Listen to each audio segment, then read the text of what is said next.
تیسرے نمبر پر یہ ہے کہ جنازه را به آرامی از تابوت بردارند و وارد قبر کنند. بہرحال جس بھی تابوت میں ہے، چارپائی میں ہے، یا جس بھی شے میں تابوت جنازہ رکھا گیا ہے،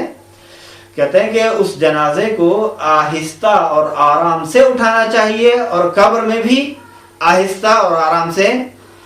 دفن کرنا چاہیے، لٹا دینا چاہیے. نمبر 4 کہتے ہیں کہ بعد از گزاردن میت در لحد گره های کفن را باز کنند. اب دیکھیں میت قبر میں آ گئی، اس کے بعد یہ جو بندے کفن ہوتے ہیں، ایک اس کے پائیں طرف ہوتا ہے اور ایک سر کی طرف، سرہانے کی طرف ہوتا ہے. کہتے ہیں کہ دونوں بندے کفن جو ہے وہ کھول دینے چاہیے، اور صورت میت کو روئے خاک بگزارند، اور میت کے چہرے کو زمین پر رکھا جائے. وہ بالشتی از خاک زیر سر او درست کنند، اور اس کے سر کے نیچے ایک بالشت اور تکیے کی مانند خود وہ بھی زمین سے، خاک سے، مٹی سے بنائی جائے، نہ یہ کہ وہی تکیہ وغیرہ اور لے جا کر وہاں رکھ دیا جائے، نہیں، خود مٹی سے ایک تکیہ مانند، ایک بالشت مانند، بالشت فارسی میں کہتے ہیں، ویسے وہ وہی تکیہ ہی ہے، کہتے ہیں کہ بالش، وہی تکیہ اس کے صورت کے نیچے بنا دیا جائے. صورت میت روئے خاک بگزارند و بالش از خاک زیر سر او درست کنند، اس کے سر کے نیچے ایک خاک سے بنایا گیا تکیہ رکھا جائے، اور پشت میت خشت خامی، کہتے ہیں کہ دیکھیں میت کی پشت کی طرف ایک کچی اینٹ جو ابھی پختہ نہ ہو، یہی مٹی سے بنی ہوئی اینٹ، اسے رکھ دیا جائے، یا کوئی ایسی مٹی وغیرہ رکھ دی جائے تاکہ میت جو ہے وہ پلٹ نہ جائے، کہ میت بے پشت بر نہ گردد، وہ پیچھے کی طرف، پشت کی طرف نہ لوٹے. 5ویں نمبر پر ہے کہ کہتے ہیں کہ غیر از خیشان میت کسانی کے حاضران با پشت دست خاک بر قبر بریزند و بگویند انا للہ و انا الیہ راجعون. کچھ میت کے اپنے ہوتے ہیں، رشتہ دار ہوتے ہیں، کچھ غیر ہوتے ہیں. کہتے ہیں غیر از خیشان میت یعنی رشتہ دار، قریبی، قرابت دار، میت کے رشتہ داروں کے علاوہ دوسرے افراد جتنے بھی حاضر ہیں، وہ اپنی انگلیوں کی پیچھے والے سائڈ پہ، دیکھیں یہ راست ہے، یہ اس کے پیچھے والا حصہ ہے. کہتے ہیں کہ ایسے اس طرح مٹی کو قبر پر ڈالنا چاہیے، اور یہ کلمہ دہراتے رہیں سب کے سب، انا للہ و انا الیہ راجعون. 6 کہتے ہیں کہ 2 چوب تر ہمراہ میت در قبر بگذارند و بہتر آن است که از چوب نخل یا سدر یا انار باشد و یکی را در کنار سر و دیگری را در کنار پای میت بگذارند. دیکھیں 2 لکڑیاں جو خشک نہ ہوں، مرطوب ہوں اور تر ہوں، خشک ہونے سے پہلے تازہ 2 لکڑیاں بنائی جائیں اور قبر میں ان کو رکھا جائے. کہتے ہیں کہ بہتر ہے کہ وہ لکڑیاں کہاں سے ہوں، کس طرح. کہتے ہیں یا تو کھجور کی لکڑیاں ہوں،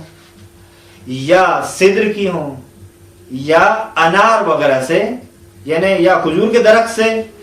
یا انار کے درخت سے، یا سدر کے درخت سے وہ بنائی جائیں 2 لکڑیاں، اور ایک کو در کنار سر، میت کے سر کے سائڈ پر، اور دوسرے کو میت کے پائنتی طرف رکھ دینا چاہیے. آخری نمبر پر اور 7ویں نمبر پر یہ کہنا چاہتے ہیں کہ وہ دعائیں جو دفن میت کے لیے مأثور اور منقول ہے ان کو پڑھنا چاہیے، اور عقائد حقہ کی بھی اسے تلقین کرنی چاہیے. بہرحال وہ جو تلقین ہے میت کی دعا ہے بہت اچھی ہے، جس میں معارف حقہ بھی موجود ہیں، وہ پڑھ دی جائے. ان میں سے ایک دو جملے میں اس کے عرض کر دیتا ہوں، باقی تفصیل جو ہے مثلا کہتے ہیں کہ لحد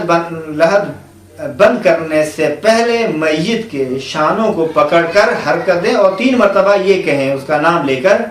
اسمع افہم، نام لے کر اس کے، فرض کریں اس کا نام ہے محمد اور بیٹا ہے علی کا، تو کہیں محمد ابن علی، یا کہیں اسمع افہم یا محمد ابن علی. اور اس کے بعد یہ دعا پڑھنی چاہیے، هل انت على العهد الذي فارقتنا عليه من شهادة ان لا اله الا الله وحده لا شريك له وان محمدا صلى الله عليه واله عبده ورسوله وسيد النبيين وخاتم المرسلين وان عليا امير المؤمنين وسيد الوصيين وإمام افترض الله طاعته على العالمين وإمام افترض بسيء عبارت کے لحاظ سے وأن الحسن والحسين وعلي بن الحسين ومحمد بن علي وجعفر بن محمد وموسى بن جعفر وعلي بن موسى ومحمد بن علي وعلي بن محمد والحسن بن علي والقائم الحجة المهدي صلوات الله عليهم أئمة المؤمنين وحجة الله على الخلق أجمعين وأئمتك أئمة هدى ابرار یا فلان، وہی نام اس کا لے کر پھر اس کے باپ کا نام لیا جائے. اس کے بعد یہ دعا پڑھی جائے مثلا اذا اتاك الملكان المقربان رسولين من عند الله تبارك وتعالى وسألوك عن ربك وعن نبيك وعن دينك وعن كتابك وعن قبلتك وعن أئمتك فلا تخف ولا تحزن وقل في جوابهما الله ربي ومحمد صلى الله عليه وآله نبي والإسلام ديني والقرآن كتابي والكعبة قبلتي وأمير المؤمنين علي بن أبي طالب إمامي والحسن بن علي المجتبى إمامي والحسين بن علي الشهيد بكربلاء إمامي وعلي زين العابدين إمامي ومحمد بن الباقر إمامي وجعفر الصادق إمامي وموسى الكاظم إمامي وعلي الرضا إمامي ومحمد الجواد إمامي وعلي الهادي إمامي والحسن العسكري إمامي والحجة المنتظر إمامي هؤلاء صلوات الله عليهم أجمعين أئمتي وسادتي وقادتي وشفعائي بهم أتولى ومن أعدائهم أتبرأ في الدنيا والآخرة. پھر کہنا چاہیے ثم علم، اس کا نام اور اس کے باپ کا نام لے